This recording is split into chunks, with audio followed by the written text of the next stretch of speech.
Welcome back, guys. AnimeScale here again, and today we are ranking the KONOHA 12.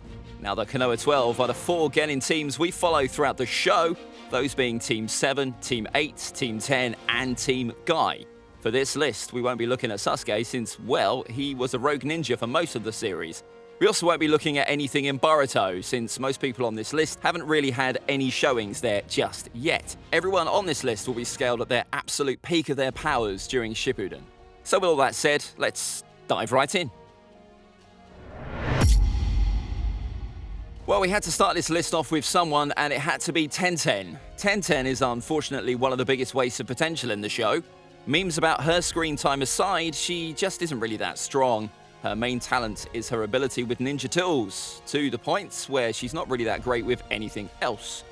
This might have been fine in part 1, but by the time Shippuden rolls around, everyone is just way too strong for even 100 shuriken thrown at them to be really that big of a deal. For accomplishments, the only real one she has is destroying one of Kakazu's masks during the war. Yep, that's pretty much it. She might have gotten a massive boost in power when she got some of the Sage tools during the war, but even that was pointless. Unfortunately, these tools require an absurd amount of chakra, which Tenten unsurprisingly doesn't have. Tenten is by far the weakest member of the KONOHA 12. Ino is an interesting one because she isn't really meant to be that strong at all. She's more of a support type ninja, the kind of person you need to protect rather than who will protect you. In fact, we pretty much don't have any one-to-one feats for her, besides her fight with Sakura in the Chunin exams. However, without her, the Allied Shinobi forces would have never won the war.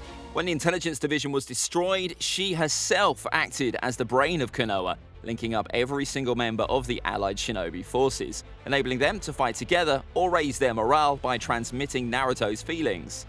She even managed to take control of Obito's mind for a few seconds, managing to send a Jubi bomb off target. Sure, when it comes to a one-on-one fight, she'd lose against most of the KONOHA 12, but remember that she was one of the most useful shinobi during the 4th Shinobi War, a lot more useful than the guy coming up next. During part 1 of Naruto, Kiba was decently strong, going toe-to-toe against one of the Sound 5. In Shippuden, however, he really hasn't done all that much. From everything we've seen, he basically only has 2 techniques, the Fang over Fang and his 3-headed wolf transformation. Both of these jutsu pack a pretty big punch, so keep that in mind. They were able to slice up some of the minions released by the Ten Tails after all. Having just 2 jutsu isn't necessarily a bad thing. I mean, that's what Naruto had for most of Shippuden too. The problem is that these 2 jutsu aren't very versatile, and there isn't really a way to make them much stronger than they already are too. So with just these 2 techniques, Kiba can't really get any stronger than he already is. Unfortunately, you also can't really take him very seriously when even the series treats him more like comedy relief. Just remember the reaction to him saying he wanted to become the Hokage, for instance.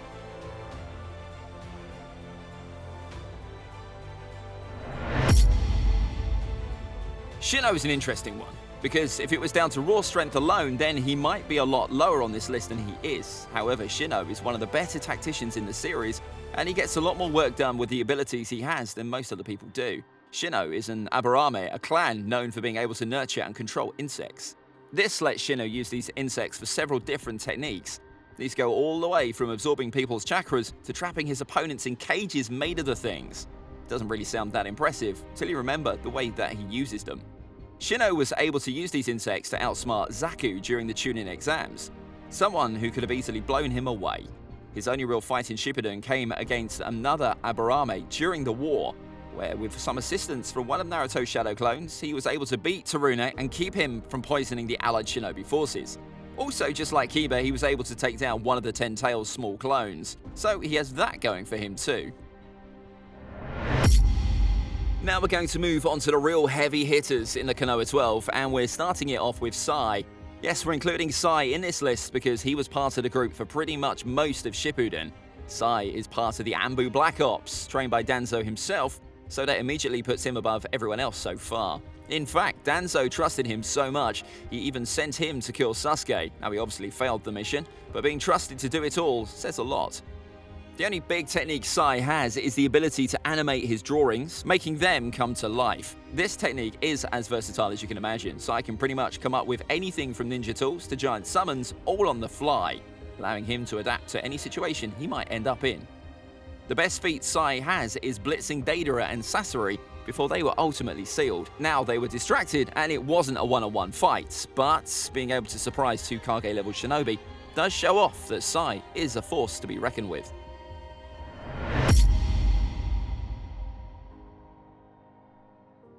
Shikamaru is the smartest person in the show. In terms of strength, he started off with the Shadow Possession Jutsu and ended up learning more techniques, like the neck binding.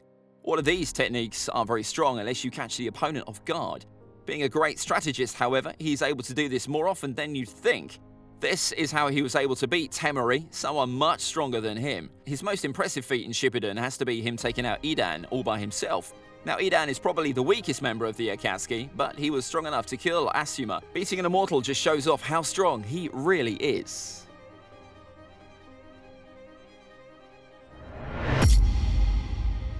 Hinata is a lot stronger than most people give her credit for. Pretty much for the whole series, she's been just a little less strong than Neji.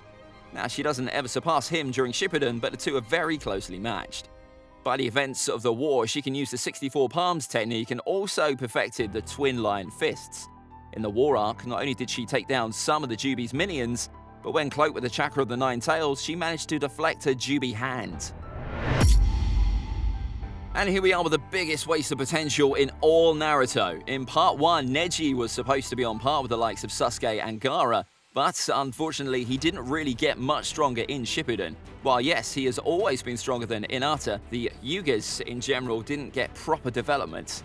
The problem is that the Yugas are taijutsu masters, and that's about it. So while Neji knows just about every Yuga technique from the 64 palms to the rotation, that's basically it.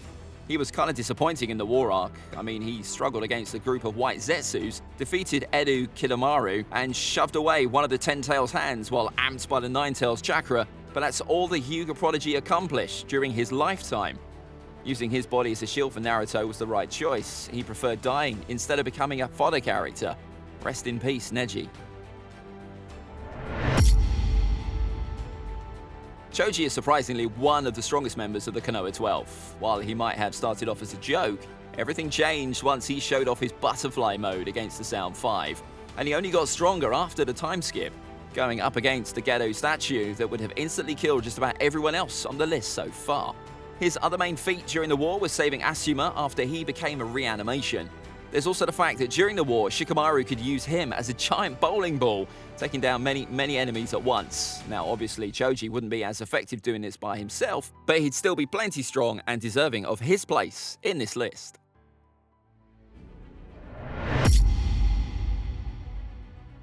Rock Lee is no joke. Being one of the few users of the 8 gates, he immediately has access to arguably the biggest power modifiers in Naruto. Even using just taijutsu, Lee scales well above anyone we've talked about so far. He was able to help Guy in his fight against Madara. Just being able to help out at all is more than most people on the planet could have done. Besides this, he was even able to slash Edu Madara, though this was when he had Naruto's cloak to give him a boost. All in all, being able to open 6 of the 8 gates puts him well beyond normal ninja, getting him into the top 3 on the list.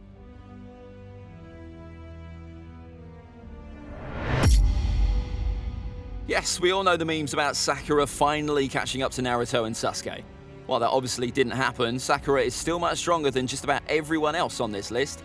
We all know she took down Sasori, even if it was with the help of Chiyo.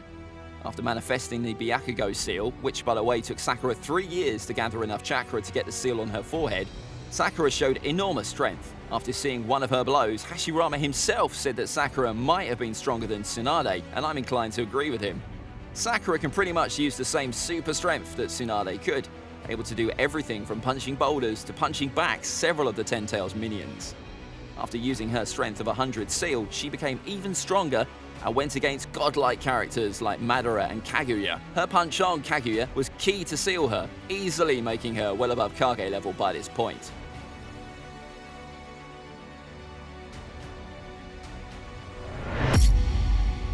Finally, we have Naruto himself. I mean, I don't really think we need to justify Naruto being here, seeing as he was on the level of gods, not on the level of ninja.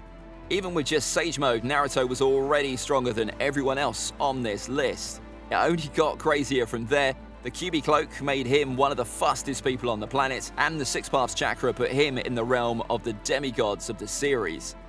Even one of Naruto's base form shadow clones really wouldn't have a hard time fighting everyone else on this list combined, and that says it all. That's it for this video, guys. Thanks for sticking around for the end. If you have any ideas for future videos, leave them down in the comments section below, and I'll see you all next time. This is AnimeScale out. Bye.